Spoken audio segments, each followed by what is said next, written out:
You are now listening to the sound of sanity. This sound will continue for the duration of the program.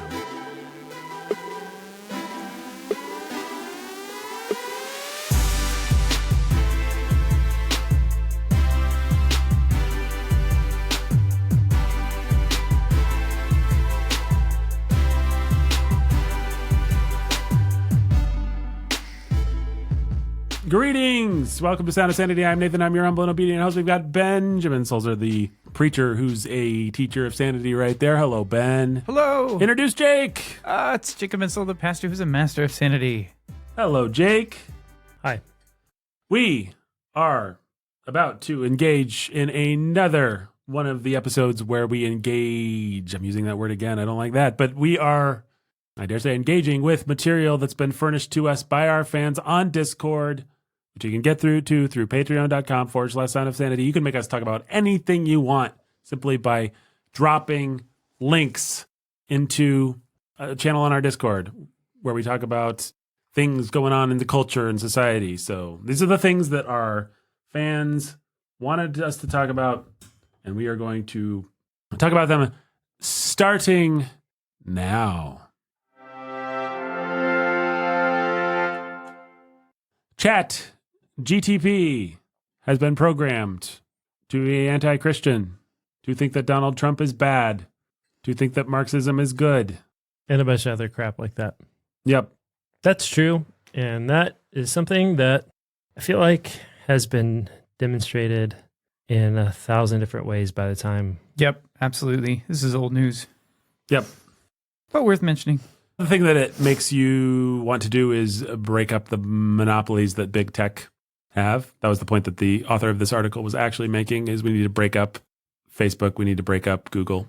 And that's an interesting one to make in commercial or in conservative circles, because some conservatives are like, yeah, we feel threatened by the monolithic power that these companies have. And then other conservatives are like, Wait a minute. free market economy. I myself am all in favor of breaking these companies up. You guys want to weigh in on that? I think we should burn them. That That would work too. I've never been a staunch believer in, I mean, I like free market capitalism. I think it's good. I think in some ways you could argue it's biblical, but it's not the be all end all of existence. It's not like just having free market capitalism makes everything great. I think sometimes the government's got to step in. And I think as far as economic system, I don't know. I think economic systems are kind of like eschatology, I would say, if I can be extremely spicy for a second. And that a lot of times people retrofit their principles to match their prejudice. Sure. Oh, I'm a really optimistic conservative person. Post-mill. That's a good... I'm a really cynical pessimist with no emotional self-control. I hate everything post-mill. Right. Wow. Whatever I am, I'm not that. Right. Whatever I am. Do you have some kind of ability to deal with disappointment and frustration? I resent you and hate you. Mm-hmm. I like the Jews. I don't like the Jews. Wow. This, by the way, is why we've never talked about this on the podcast. Maybe we never will. No one's ever dropped an article that's made us, but this is one of the things that I'm extremely suspicious about and just don't like about most kinists that I meet. They feel like they're racists that had to retrofit some biblical principles in order to justify the fact that they really feel threatened by black people. And I think that's stupid. And so they like find a handful of verses about place and people, and they're like, yay! And it's like, nah, you know what? Yeah, just be a racist. It's a free country. I know that's maybe some of our listeners will think that's a spicy take. Certainly our listeners will be like, I came to my post-mill or my pre-mill or my A-mill by reading the Bible. And maybe many of them did, but they also think it has a lot to do with temperament. So there you go. That's what I think about Chat GTP. GPT.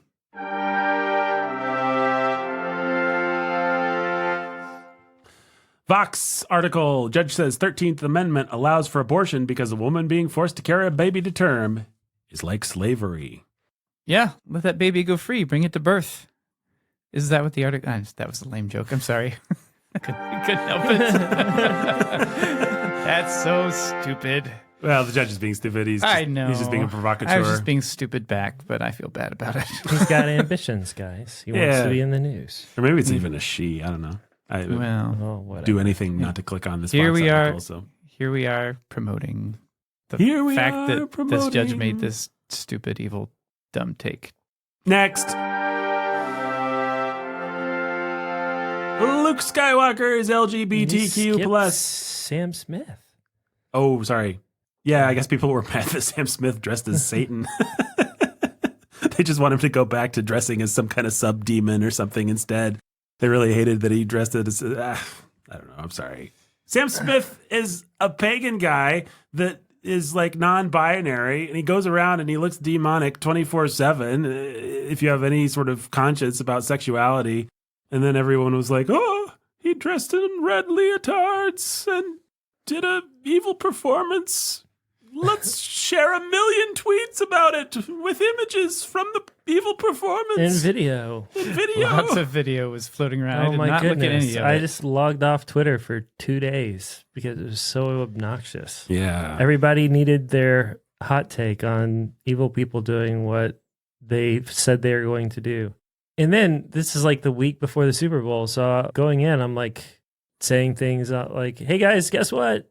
Crap's going to happen at the Super Bowl and you don't have to watch it and you don't have to share it. And then all these Christians are like, I guess you feel stupid since Rihanna's performance wasn't nearly as bad as Sam Smith. Yeah, I mean... It's like, what is wrong with you people? Yeah, this is such total NPC behavior. I don't know. I get really irritated with conservative Twitter in general and with conservative Christian Twitter because sometimes they'll just be like... Is this a thing to rage tweet about? Is this a thing to doom scroll about? Well, and you do realize you're participating when you watch even a second You're of promoting it. You're promoting it. That's what You're Sam promoting Smith it. wants. That's the whole thing. He was being a provocateur. He wanted to provoke you so you would click and share, which you did, you stupid idiot. And every time you do that, you end up defiling yourself and other people in the process. Like there's nobody that was clicking and scrolling and watching that stuff that wasn't somehow defiled simply by being in contact with it and by being normalized. Yeah, it's like these posts I see where it's like, you see this all the time. I hate going to the gym because I have to look at these women with their legs in spandex. And I hate that so much. And I know that's not totally fair, but I feel like you do see almost that over the top where they're like sharing pictures. They're like, this is what I don't like. Or you could not go to that gym, you could build your home gym, or you could just keep your head down and your mouth shut, stop thinking about it and stop talking about it. Yeah, and don't defile the rest of us by describing what you don't like in so much detail that suddenly we're thinking about bad experiences we've had being tempted at the gym or what. Like, read all the verses in the Bible that say such sin should not even be named among you, and realize that there are many things that are defiling just to talk about. Speaking of which, can we talk about Luke Skywalker now? Yeah. Luke Skywalker is LGBTQ+. According to Mark Hamill. According to Mark Hamill. According to the Star Wars community. Wikipedia even has some things. I don't know whether that's actually canon. Like They canon. haven't done anything to make it canon that I'm aware of. They just have asserted it. Mark Hamill said, well, he's gay if he's gay to you. I said that before. Has he? Yeah. Yeah. I this didn't is know. Disney is a cowardly big corporation that wants to appease the woke tide of our culture, but also doesn't really want to lose business from conservatives. So they just try to be everything to everybody all the time. Yep. Star Wars already had a gay character. His name was C-3PO. That's my hot take. Well, he wasn't binary. We know that much. No, he didn't speak Oh it. man, that was a horrible joke. I can't believe. I thought it That was pretty bad. Yeah. Let me see if I can find. I don't normally engage in puns, but when I do, They're horrible ones. Those the sound effects people seem to like it. Yeah, they did. All right. Next, the Atlantic says America has gone too far in legalizing gambling and pot. I could not read this article. Couldn't get past the paywall. Behind a paywall. Yeah, same. I did read the article. There's nothing in it I don't think we would disagree with, besides the fact that it's written by evil people that suck. But they're like, hey, yeah, gambling pot's bad for society. But then you're like, this is the Atlantic.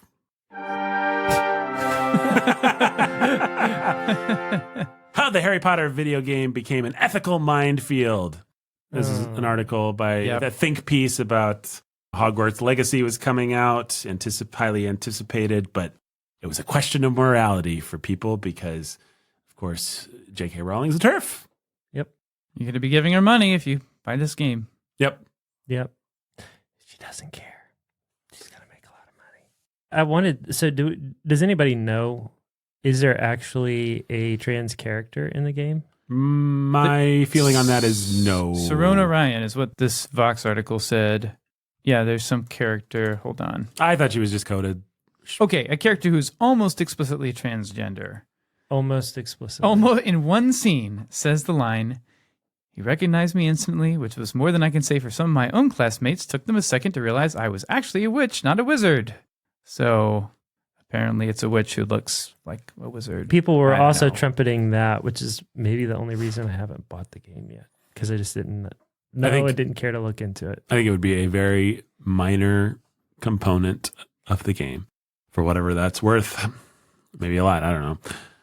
I think it's fun to have a little schadenfreude about all these people being like, I don't know if I can play this game. Because it's like my whole life as a Christian, I have to ask these kinds of questions about, this thing that I like and looks cool is made by terrible people. So fun for the shoe to be on the other foot. That's not a particularly helpful or edifying thought, but that's the thought that I had about this one.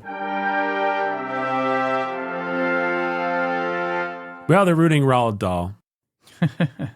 They've got the Roald Dahl Corporation, the people that own his material, have made hundreds of changes to the original text. They got a sensitivity committee together to scrutinize the text, to remove words like fat or ugly, and to update the language. There's a place where he says a woman could get a good job as a secretary, and now it's like a woman could get a good job as a CEO. Yeah.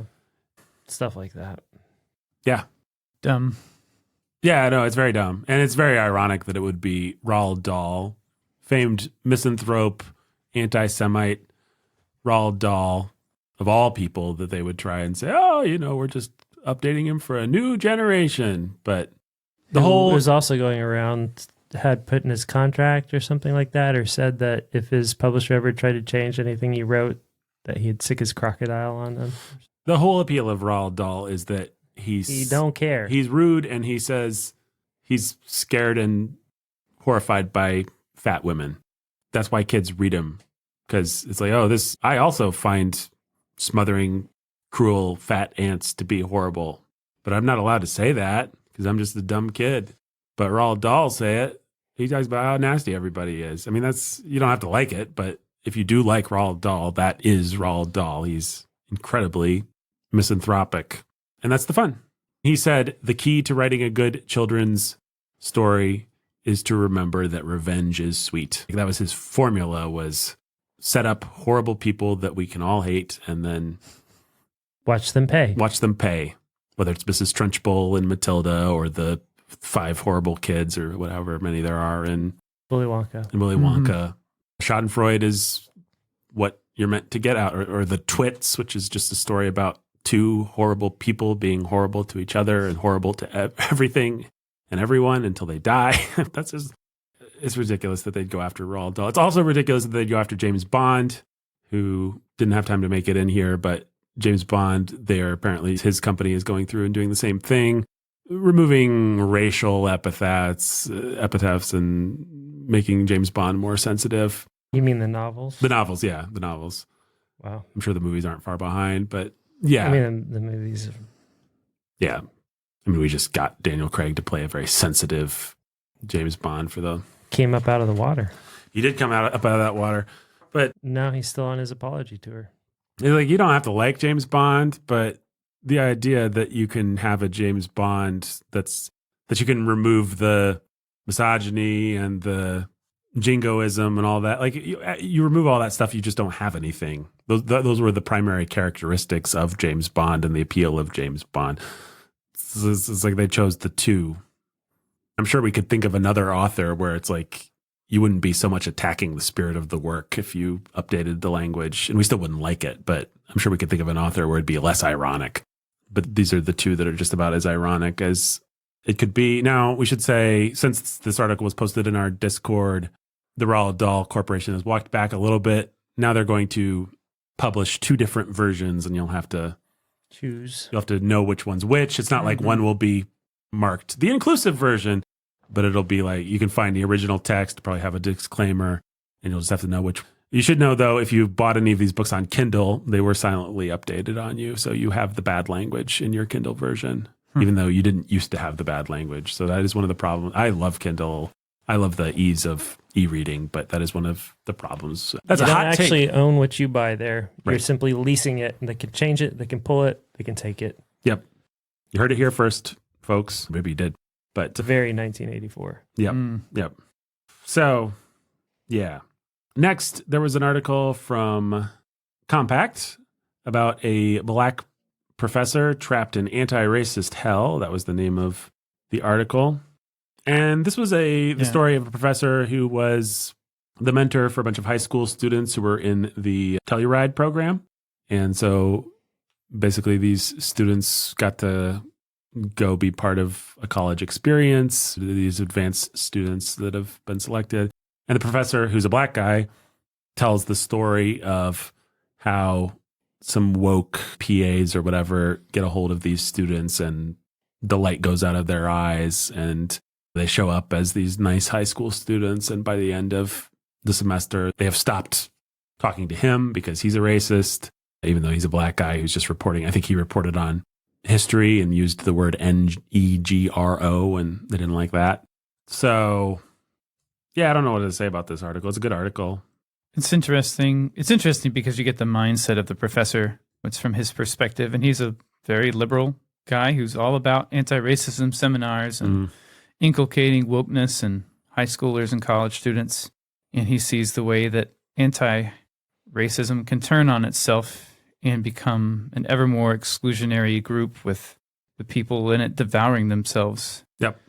Talks about a young woman who just does that. She just serves as the agent of devouring. Yeah. And she's like his teaching assistant. But he doesn't see the problem as inherent in the movement itself. The problem to him is we tried to do a workshop and a seminar together, and they had different goals and that. So he's blind. He's aware of some of the potential issues, but he's blind to the main thing, which is that stuff is a killer. Yeah. It's about hatred. I always think about H.P. Lovecraft when I think about critical theory, because H.P. Lovecraft just wrote stories about all-devouring monsters that were trying to break through the fabric of reality, and there was nothing you could do to stop them. And there was like, Cthulhu is coming. He is going to destroy the world. He is going to tear your soul apart and the souls of everyone apart. It's going to happen. There's nothing that you can do about it. You cannot stand against it. There's no magical formula. You can't get a crucifix or holy water. It's just cosmic alienation, nihilism, and fear. And that's the formula. And reading critical race theory stuff, I'm just like, it's the same thing. There's no solution. They don't want a solution. No. It's just, there's this giant monolithic problem and we're all copying ourselves. We're all the victims of it. And end of story. And we're all the perpetrators unless we're ready to attack the other perpetrators. Yeah. Unless I can feed someone else to the monster, then as long as I can feed someone else to the monster, I don't get eaten by the monster. It really is a love of death. Yeah. It's very nihilistic. I don't know what else to say about it. This article's a good case study. Yeah. And that sort of thing. Worth reading.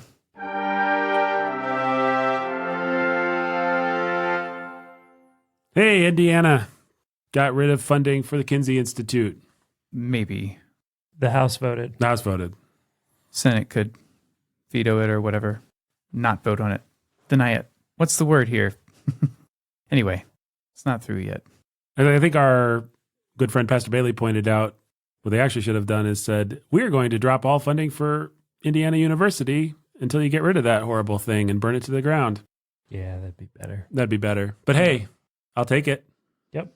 But it's more depressing to read these articles than anything because you had all the Democrats, of course, vote to keep the Kinsey Institute, and you had at least three Republicans join them. And it's just like, guys, Alfred Kinsey was not a great guy.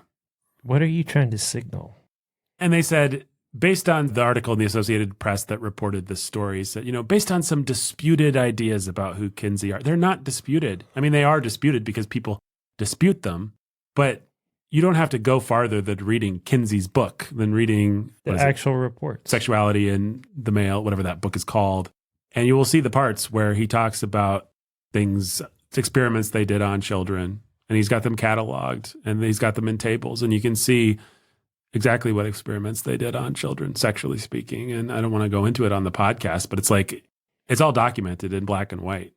He wrote a book about it where he said, this is what I did, and these are the people that I talked to, and this is how I got the information. And it's like he was talking to child molesters in prison. Pedophiles. He was talking to active pedophiles who were doing research for him by engaging in pedophilia that he was protecting. He was into wife swapping. He was having sex with all of the people that worked him. They were all having sex with each other. They were filming it. Lots of terrible, transgressive stuff, sadomasochistic stuff with minors. That's just Kinsey. It's amazing that he hasn't been canceled, actually. It's amazing that he has protected status. I understand why he has protected status, but it's just interesting because this guy is he is as much of a monster and as much of an outright and well-documented monster as a Harvey Weinstein or an Epstein or whoever you want to name. In many ways, more well-documented than any of those guys because his life was documenting his perversion. So, anything else you guys want to say about that? Nope. Alfred Kinsey, not a great guy.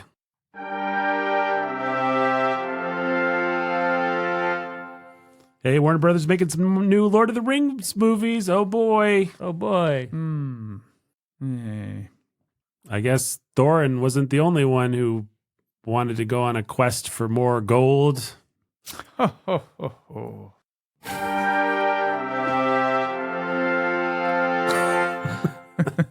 I don't know, guys. I'm sure they'll suck. What do you want from us? There's nothing to say. Yeah, no. If they're good, then I will enjoy them. We'll be really They happy. won't be. Yeah, they probably won't be. Can't be. Tom Bombadil spinoff? Love it. Tom Bombadil is just going to, if they bring him on, he's just an LGBT guy. That's all. He's married. He's married to Goldberry. Is he married? Yeah. You don't remember Goldberry, the remember greatest character in the Goldberry. trilogy? Goldberry will be androgynous. They'll be an androgynous couple. That's okay. what I think. Ben's right. I think the way to do Tom Bombadil is to make him gay, to make him, that's what they'll do. Do something like that. I know, it's terrible. Yes, it will be.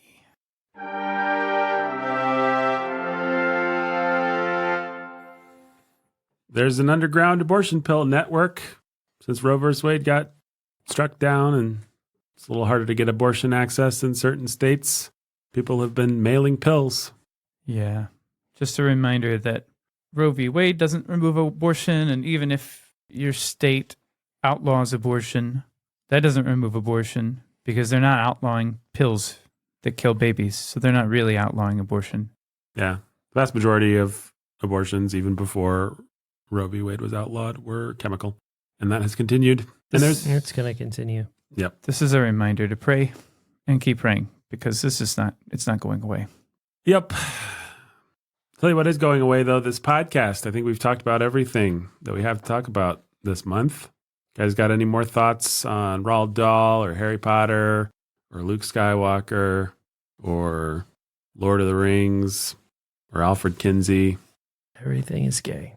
Everything is awful. All right. Support our podcast. Contribute to these shows. Patreon.com/Sound of Sanity. Until next time. Stay sane. Hey, and review us. We haven't gotten any good reviews for a while. Ben, what should the review say? If you should say, this was a helpful podcast about culture from a Christian perspective that helps me to Eat turtles. eat turtles and live the tension I feel about both turtles and eating them and the culture. That was Those turtles went all the way down. they did. Oh.